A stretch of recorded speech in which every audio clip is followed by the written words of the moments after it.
4 quadrants: trust, communication, accountability, problem solving. And I call these the 4 dimensions of teamwork. And I'll get into those in just a moment. But notice how they sit inside of the circle, which is called the leadership space. So leadership space is actually book 1 of a series. What's in the middle here will be the second book, and finally will be a third book. And the way it kind of goes is the first book is about the leader, right? The engine of the car. The second book's about the team, the transmission in the car. And the third book will be about the goal, or the world, which is where are we going to drive the car?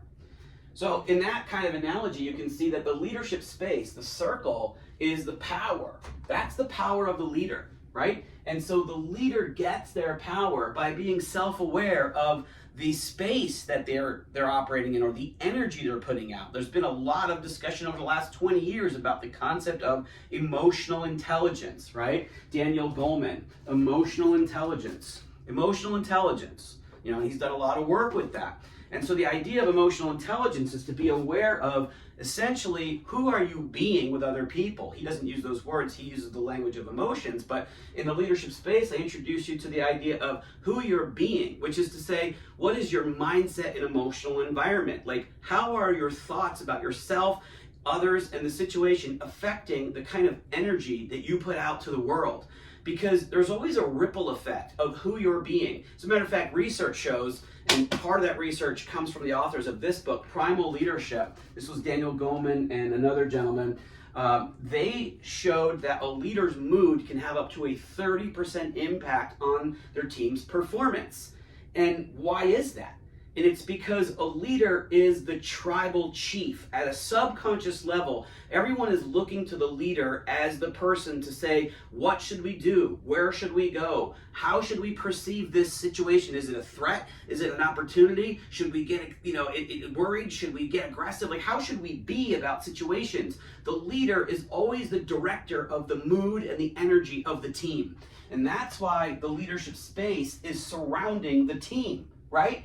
Everyone on the team is going to be kind of operating in here, but they're operating in the leader's space. So if a leader walks into a building in the morning and they're really negative, Monday morning, they're negative, they're upset, they're just exuding this negative feeling, it's going to bring the team's performance down.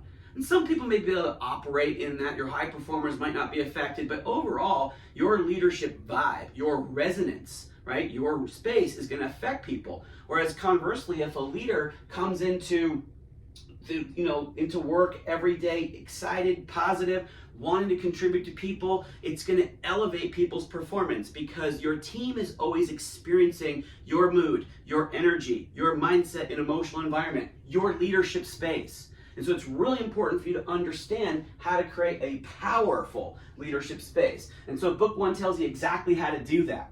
In a nutshell, I'll give you a couple elements. What you'll see there's 3 C's in the book.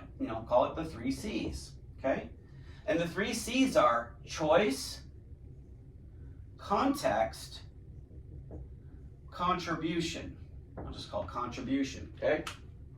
The idea is that as a leader, you always have the power to choose your mindset, positive or negative, right? You can have a growth mindset, a fixed mindset. You have the power to choose. And I'll do other videos with a lot more detail, but I'm just giving you an overview so you can see where we're going. You also have the power to choose your context, how you view a situation. You might have, let's say you're running a sales team and you find out that your competitor has just copied your product and it just came out on the market. You're like, well, wait a second, we just came up with a great product. Now, a few months later, they're copying us. You can say to your sales team, oh my gosh, like, this sucks. We were, going to be the leader and now we're being, pilfered and that's no good for us. I don't know what to tell you. That's not a positive context. You can shift that context, the framework through which you see things, and you can say to your team, you know what?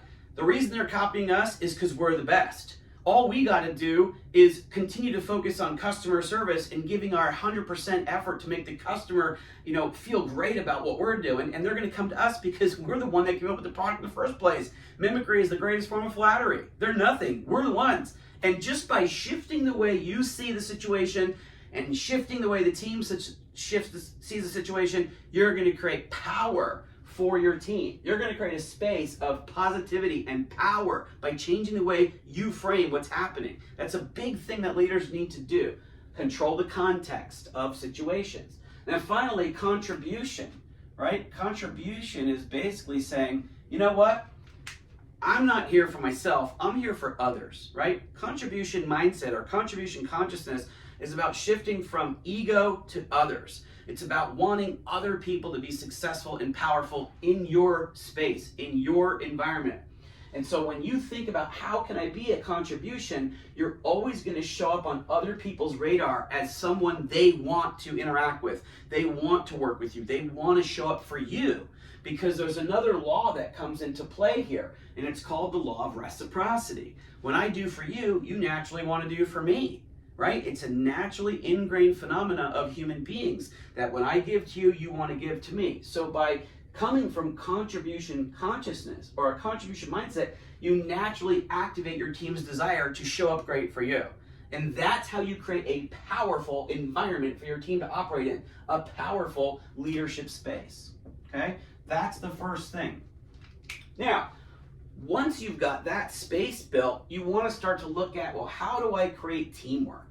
How do I create relationships that get results, right? How do I get the team to work? And so you can see here that relationships, right, are built on two factors. What do you see? Two factors, trust and communication, right? You've got to be able to build trust with your team. You've got to be able to communicate with your team. And as I dive in a little deeper, I'll share with you a little bit more. I'll come back to that in just a second. But beyond relationships, you're not just in business to have relationships. You're in business to do what? As a leader with a team, what do you have to accomplish to get paid, right? You got to be able to create results. Results, okay? So how do results get created? Well, results are built on two elements, accountability and problem solving. And so taken all together, trust, communication, accountability, problem solving. These are the four dimensions of teamwork. When you have created a powerful leadership space and then focused on how do I create relationships that get results, you're going to naturally want to build high trust, excellent communication, high accountability, excellent problem solving. And that's how you're going to get to a very powerful level of teamwork.